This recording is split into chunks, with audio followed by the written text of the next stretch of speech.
今天的婚礼总算是完满的完成了。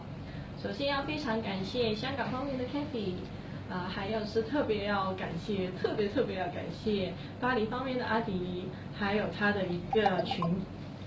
一个团队，每一个都非常的细心，无论是事前提醒，还是今天一整天的流程，令到整件事情都很顺利，大家宾客都很高兴。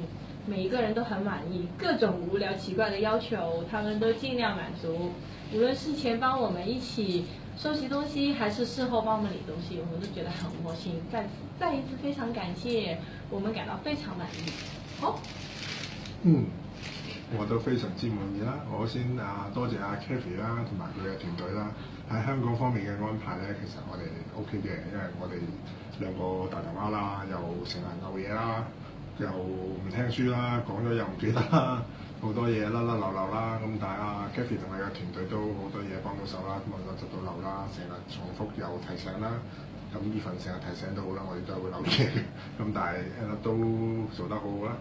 咁去到嚟到巴黎呢邊啦，咁阿 D 同佢嘅團隊都好好啦，跟得好貼啦，啲嘢安排得好好啦，其實講解得好清楚嘅。咁都有個問題啦，我哋真係太大頭蝦啦，好多嘢都係甩甩漏漏咁啦。咁所有嘢嘅行程其實係好安排得好嘅，好細心好體貼嘅。咁成個安排我哋好滿意嘅。咁我哋多謝晒Kathy 同佢團隊啦，多謝阿 D 同佢嘅團隊啦，多謝晒。非常感謝。非常感謝。